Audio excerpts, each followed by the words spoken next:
When people think about African military history, they usually think about Shaka and the Zulu and how great they were.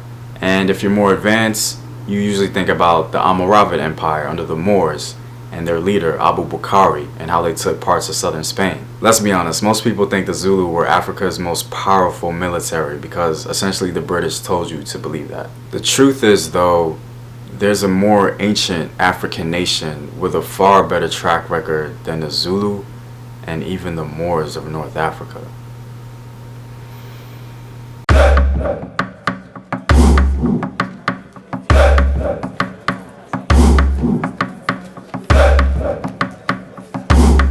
What up, African world? It's your boy Home Team here. I'm back at it with another video of African history, culture, and worldview. And remember, you can support the Home Team on Patreon and gain full access to all sources and full African history courses. Yeah, so like I said before, some of you guys may have been thinking about the Zulu or the Moors of North Africa or even the Songhai of West Africa when it comes to Africa's greatest military, right? And I really hope nobody was thinking about the Egyptians. They were by far the most inconsistent military in all of Africa. This particular African nation that I'm thinking about right now in my head took on nearly all the world's superpowers at the time and either completely body bagged them or decided to come to a mutual understanding.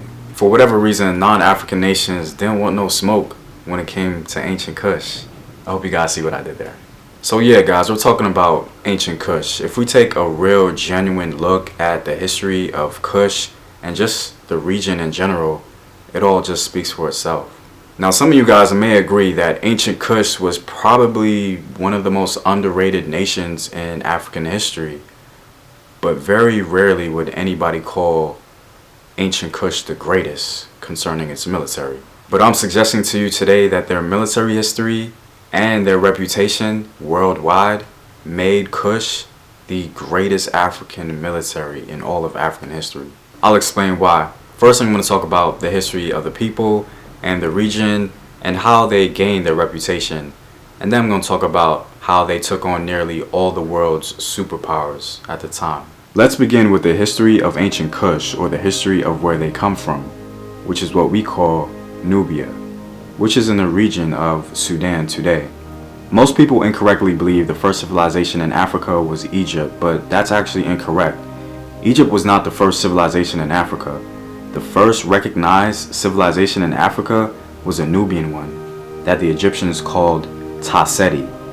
And the Egyptians called it Tasseti not in relation to some description of the people or the land or even the animals. They called it Tasseti because of its military prowess.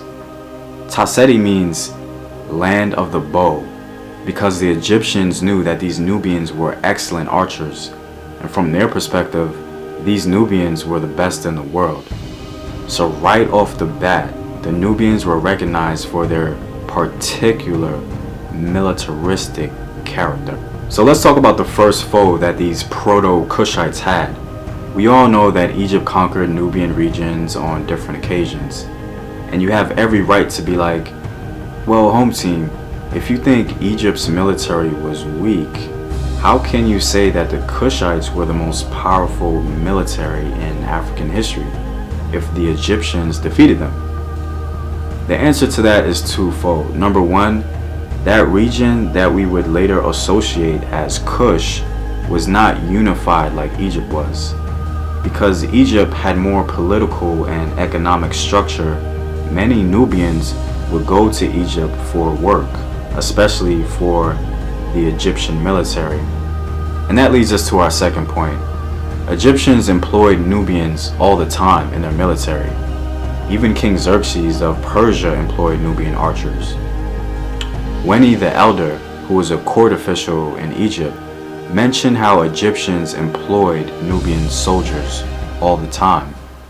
When His Majesty took action against the Asiatic sand dwellers, His Majesty made an army of many tens of thousands from all of Upper Egypt, from Lower Egypt, and from Ejert Nubians, Medja Nubians, Yam Nubians, Wawat Nubians, Kau Nubians, and from Jeme land. Notice the diversity of the Nubians and how there wasn't necessarily any unified Nubian identity that would later become Kush. When you have Nubians that are employed by you, who have extensive knowledge of Nubia, its people, and perhaps its military capability, it becomes way easier to conquer the region. So Egypt had a tremendous advantage from the start. But the Egyptians began to notice something. The region started to become more unified, and this is where we suddenly see the Egyptians refer to the region as something totally different. Kush, or as they would say in their propaganda, vile Kush.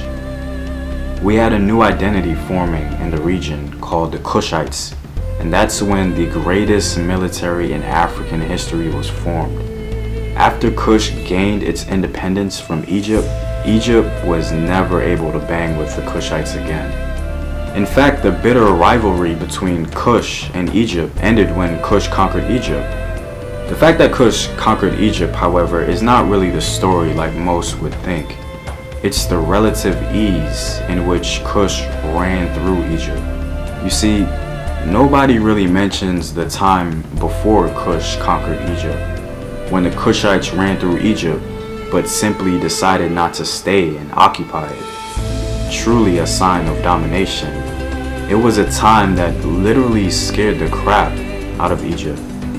And as some scholars say, the Egyptians airbrushed this right out of the history books. After the region of Nubia reinvented itself and became Kush, it was pretty much a wrap, and the 25th dynasty of Egypt was created. The first non-African nation the Kushites encountered were the Assyrians. Now, the Assyrians at the time were running through everybody. They were the ones who kicked the Kushites out of Egypt. This one is strange because even though the Assyrians were successful in the seesaw battle of power and influence, they never sought to go further south and attempt to conquer Kush. Perhaps that was their policy at the time. You would think after a long battle with Kush, you would want to ensure the southern neighbor of Egypt would no longer compete with you. But anyway, for whatever reason, the Assyrians did not go further south. And when we speak on other nations who did, we quickly understand why. Even though Kush lost Egypt, they maintained their independence in their homeland, which of course is ultimately more important. Let's do a brief summary. So first we have an independent Kush that body-bagged Egypt, ending the rivalry and a sort of inconclusive stalemate with Assyria as Kush maintains its independence. And now, with our next nation, we'll understand a little more why Assyria didn't go further south. Because Kush records its first international body bag, Persia. Yes, most people don't know that Kush absolutely body bagged Persia in the most humiliating fashion. This is probably why King Xerxes decided to employ Nubian soldiers, because in all likelihood, he knew about Kush and how they gave them the complete business centuries earlier. Anyway, the story goes like this. The Persians under Cambyses II conquered Egypt at the Battle of Pelusium in 525 BC. Funny story actually. Persian soldiers used cats as shields because they knew the religion of Egypt forbade harm towards cats. Unfortunately for Egypt, this event marked the effective end of the history of ancient Egypt as the home of an autonomous civilization. Basically, after Persia, Egypt was never the same, and no Egyptian ruled Egypt autonomously. So of course, because Persia, like nearly every other nation, conquered Egypt so easily, they thought Kush would be the same. Boy, were they wrong. According to Herodotus, the Greek historian, Cambyses wanted to conquer Kush, so he sent spies to the pharaoh of Kush disguised as messengers bearing gifts. It was obvious to the Kushite king Amani that the Persians were spies. Really don't know how he thought that was going to work. Anyway, according to Herodotus, King Amani of Kush mocked Cambyses' gifts in front of the messengers and sent them back with a bow. The messengers were instructed to deliver the following message to Cambyses. When the Persians draw their bows as easily as I do, then he should march against the long-lived Kushites. So of course Cambyses was infuriated, and in response led a huge army to Kush, thinking he was about to just run through the Kushites as he did the Egyptians. Cambyses moved his army south, and that's when we get to the body bags. Logistically, difficulties crossing the desert was just hell for the Persians, and they were compounded by the fierce response of the Kushite army, particularly accurate volleys of archery that not only decimated Persian ranks, but targeted the eyes of individual Persian warriors. One historical source notes, so from the battlements, as though on the walls of a citadel, the archers kept up with a continual discharge of well-aimed shafts, so dense that the Persians had the sensation of a cloud descending upon them, especially when the Ethiopians made their enemies' eyes the targets. So unerring was their aim that those who they pierced with their shafts rushed about wildly in the throngs, with the arrows projecting from their eyes like double flutes. Honestly, what more is there to say? Kush by this time was world-renowned. Even when other nations dreamed of taking Kush, they dreamed of taking an L. For example, the Greeks. The Greeks had a very strange tendency to romanticize the Kushites. By this time especially, they've heard so much about them. After many Greek historians and scholars went to Egypt to study, they inevitably heard about the Kandaki warrior queens of Kush. The Greeks respected the military bravery and prowess of the Kushites, so much so that they wrote a romance referring to their military might. The story is mentioned as part of the Alexander romance. The legend goes like this. When Alexander attempted to conquer Nubia in 332 BC, the Kandaki warrior queen of Kush arranged her armies strategically to meet him and was present on a war elephant when he approached. Having assessed the strength of her armies, Alexander decided to withdraw from Nubia, heading to Egypt instead. Though romanticized a bit, non-African nations immortalized Kush and its military strength, apparently not even dreaming of going through the heartache of attempting to conquer it. Now let's discuss probably one of the most popular encounters between Kush and Rome. How Kush managed to steer through this conflict unscathed is nothing short of exceptional. It's a very important African story, and above all else, displays the power of Africa's greatest military. So essentially Rome, because they had conquered Egypt, they wanted to tax Nubians living in the area. The Kushites, of course, were vehemently opposed to this idea, and this is where the conflict began.